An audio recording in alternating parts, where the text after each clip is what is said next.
What's up, everybody? My name is Nick, joined once again by my co-host Matt, and welcome to For Better or Worse, episode 21. 21. Nice, beautiful Friday. Got a lot to talk about. Avalanche, MLB, Mount Rushmore. Matt's doing a giveaway at the end. One thing we didn't even put on the list: NBA draft. Let's talk about that real quick. Did you watch it last night? Any interest whatsoever? I didn't watch it, but I was like checking Twitter and just watching the results. I was surprised to see Banchero go number one. I like to think I had Pancheros the other day, and that might have helped the Magic really make their decision. So, if he turns out well, you're welcome. But I was really surprised to see him go number one. I really thought Smith was a lock. I didn't think Chet was going number one. I always thought he was going to the Thunder, but it was an okay draft from what I saw. I didn't see anything too crazy happen. Not a lot of trades. No. I like the trades. The surprising, Yeah, I wanted to see the Lakers or the Nets make a move or something. Yeah. Well, everyone just trades for like second round picks. Yeah. At least this draft, that's for sure. I thought some people made some money last night. That's for sure. All these reports, odds getting shifted towards Smith, and then Chet, and then so on and so forth. And then obviously it's gonna be the first time I've ever seen that happen before. Yeah. There's some rumors out there to throw people off. I like it. There's no consensus. There wasn't a consensus as the number one. So, but three good players at the top. We'll see how it works out. Yeah. But yeah, you got some NHL? Yeah, I'm excited. This could be the last time we talk about it because if the Avs win, it's over, sadly. But I mean, yeah, the podcast exclusive play absolutely smacked. It was ranting in over 0.5 assists, got it in the second period. And yeah, it was a nice no sweat cash. Avalanche did win game 4 in overtime, and we were also on the Avalanche money line, so that was nice. I am on pace to cash the plus 900 correct score of each, or correct winner of each game parlay, which we can now hedge and pick the Lightning today for some guaranteed profit. So that's fun. Game 5 is in Colorado. I do think this series is over. The Lightning, if you lose 2 overtime games, odds are you're not winning the series. You kind of lost your chances there. And they're down 3-1 in Colorado, and Braden Point's probably still out. The Avs got Kadri back. There's nothing really the Lightning can do. I don't know if you watched that game, but I think the series is over. Is that Lightning too? No, that Avalanche. That's what I meant. Sorry. Yeah, I think it's pretty much over. Yeah. For some reason, the Rantanen assist is now minus 125 when they average more goals at home. The trap. And he's had an assist in every game. He's had every game this series. He's had two assists, 3 assists, 2 assists, and 1 assist last game. He's had a point in 8 straight games, and he's had an assist in his last 7 home games, and 8 of the 9 home games he's had an assist. Yeah, I mean, that seems like the bet. I just don't understand how it's worse. I mean, that's better odds for us. Well, he only got 1 last game, so instead of his usual 2 or 3. Yeah, but that's all he needs is 1. And also they're if the Lightning just give up, it's a wrap. They're just gonna pour some in, and he can easily get some more at the end. Yeah, I mean, I never understand line movement like that. It just I get it, but I don't at the same time. Yeah, I don't understand. I would expect it to be minus 140, but whatever. The bottom line is bet the Avalanche, bet Rantanen assist. I'd probably bet a McKinnon goal. We're going to have some fun, and hopefully not the last Stanley Cup game, but for money's sake, hopefully the last Stanley Cup game. It's been a great series, much better than the NBA Finals in my opinion. So, but enough hockey. There's only one game to talk about, so let's go to some baseball, which is going to be all we have really. After tonight. You still have me, so don't worry. We'll be fine. You and baseball. That's all I need. I'm enough for anybody in their life. Do you have a baseball play or no? You look at Yeah. I was looking at another thing as well. Blue Jays at Brewers. I'm taking the Blue Jays team total over 4.5 -108. Blue Jays averaging 4.68 runs on the season. OPS is .753. That's third in the MLB. They're 4-1 in the last 5, 7-3 in the last 10, and 9-2 in the last 11 road games. Facing Hauser. I never know how to say his name. Who's given up 3, 4, 5, 1 versus the struggling Padres at the time, and then 5 in his last 5. And that's usually around 4 or 5 innings. So just need a couple at that point, or he already cashed from the bullpen, which isn't great overall. But yeah, Blue Jays are very strong, especially on the road. Hauser has not looked strong this month compared to earlier in the season. Not that he was like the best pitcher overall, but I definitely like the number. Plenty of power on that side. The weather report's pretty middle of the road. Wind's blowing in a little bit, but it's hot. So it said +2 run advantage as far as ballpark pal when I use that. So just a midday, but yeah, I mean, I like the number as far as something to look at. But I know you had something for the Astros at Yankees. It's kind of a shocker. So yeah. I'm really nervous about this play, because, I rarely ever do this. But I'm going to do this every damn time, Nick. Yordan Alvarez over 1.5 bases +110. I don't understand how this is plus money again. I don't. He's batting 400 with 6 home runs in 8 games in Yankee Stadium. He hit a home run last night that would have been a double in every other stadium, but because it's the Little League ballpark, it's a home run. Not knocking anything from Yordan Alvarez, but if he played for the Yankees, he might have 100 home runs and 75 at bats. Okay. Yeah. The dude is a monster, and he's a lefty, and that short right porch is just right there for him. Again, it's the same matchup. I posted those splits yesterday on Twitter, which are ridiculous. He's batting, he's batting 350 versus righties this season, 345 on the road, and 443 in June. He's facing a righty on the road in June at this little ballpark. I don't understand how this is plus money. I don't. He could probably hit a home run again. He has 3 home runs or 4 home runs in his last 3 games. And it's not a random June day like in Missouri. He's playing the Yankees. It's a great test for them come playoffs. They're really testing out how they match up. So he's not waking up on a random Friday just going out in the city. He's going to want to play. He's going to want to win. They just lost a really awesome game in the bottom of the 9th that the Yankees took out. They won 7-6 in the bottom of the 9th. They're going to be pissed. And he's got the same matchup. I'm slamming this again. I don't care what anyone has to say.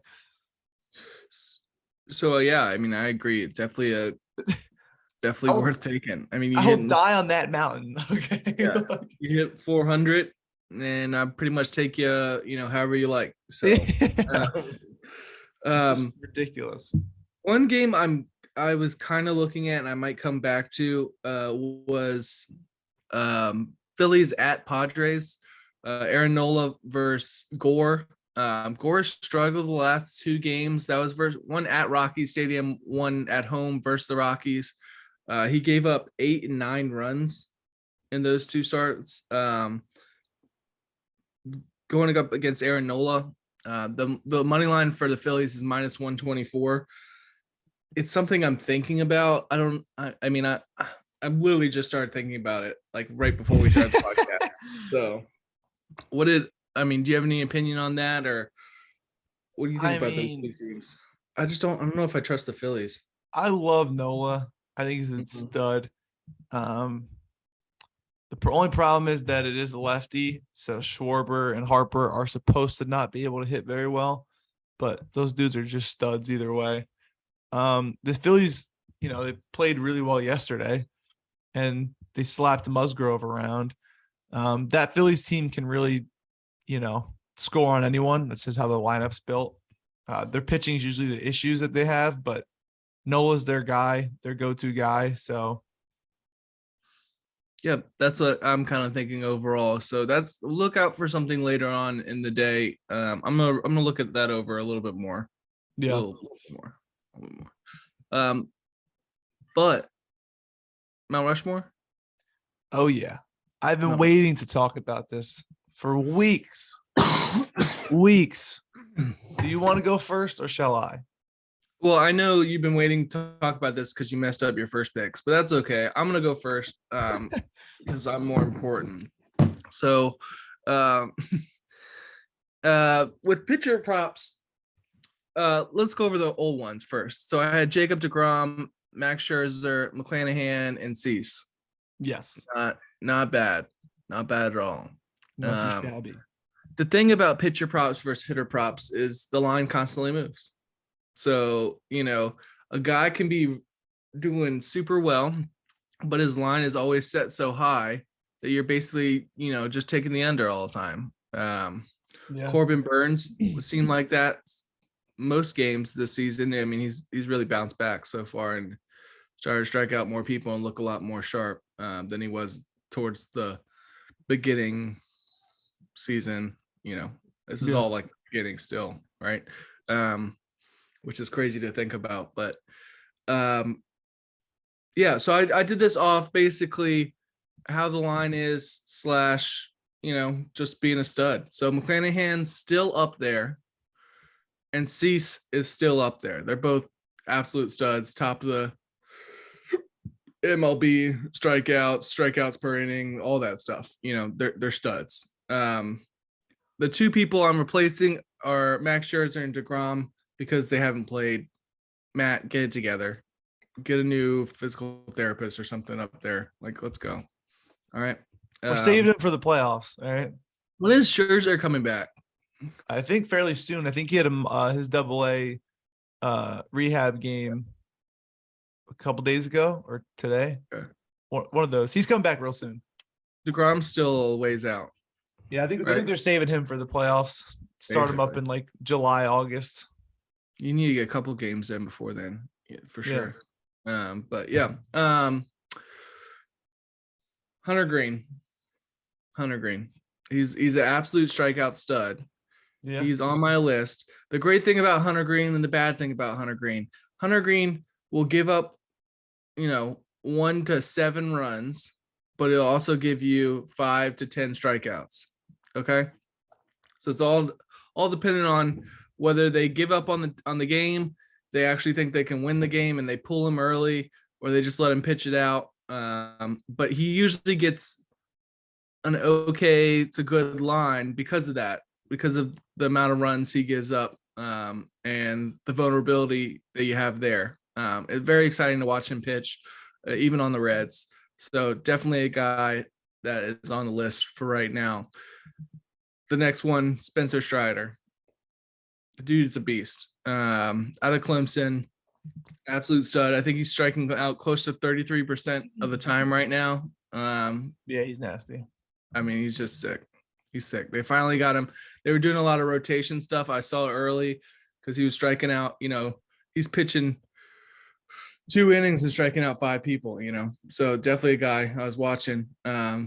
Got him a little early, but now everybody's already caught on. So we'll see how that goes throughout the season, but definitely a guy worth watching. And rookie of the year possibility. His odds earlier this month were 1,200, plus 1,200. I think it's down to plus 300 now.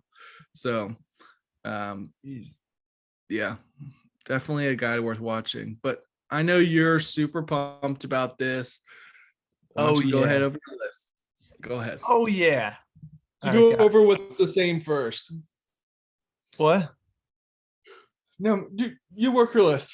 You got it, big dog. You go ahead. So the old Mount Rushmore, we've all seen it. I've actually never seen it in person, but I made it. Okay. I made this Mount Rushmore. And the old Mount Rushmore was Rafael Devers, Yordan Alvarez, Bryce Harper, Shohei Ohtani. Okay. That was the old Mount Rushmore. Now, the new and improved Mount Rushmore looks kind of the same.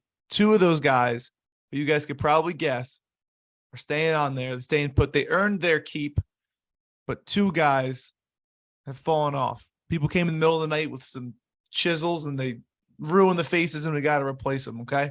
Mhm. So the two guys who are staying. Such a storyteller you are. So I feel like I'm there. No, go ahead. The two guys who are staying. All right. If you want to unveil it, Rafael Devers. Okay. Rafi Bomb.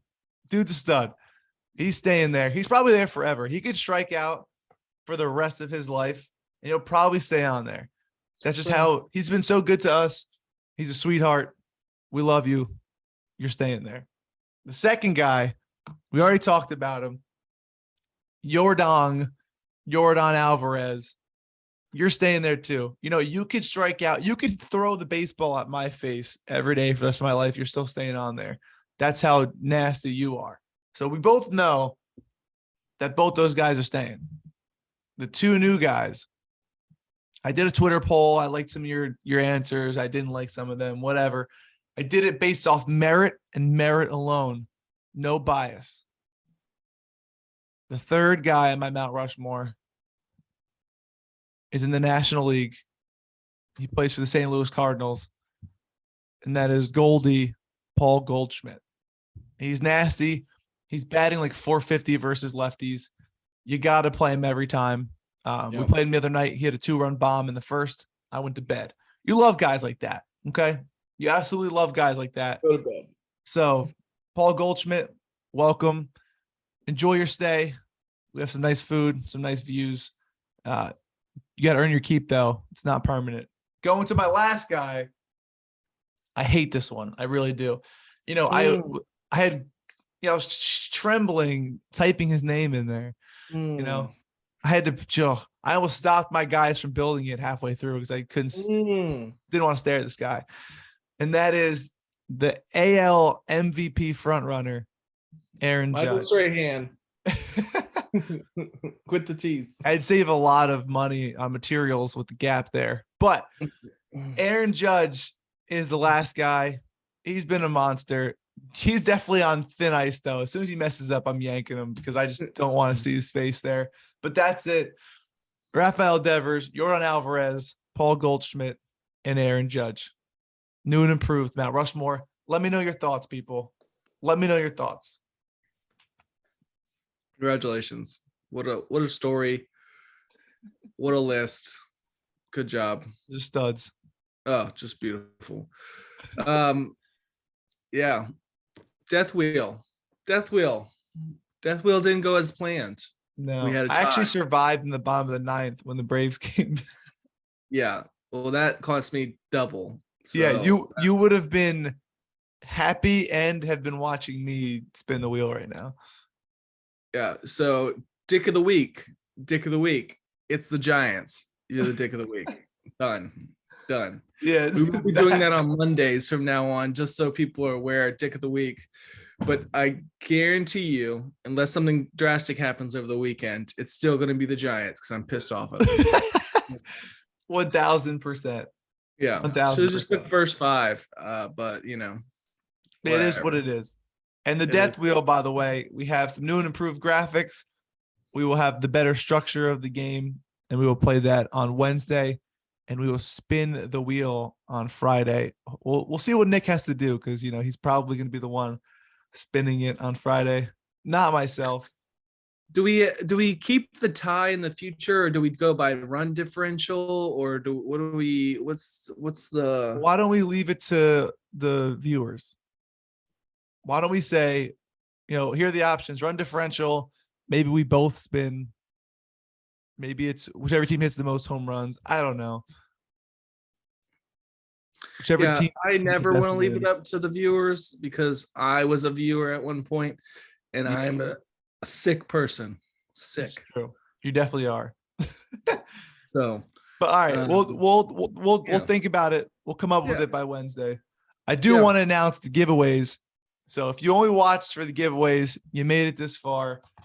We're giving away $20 to 3 different people who retweeted that tweet that I put out. The catch is I'm not going to reach out to you. All right.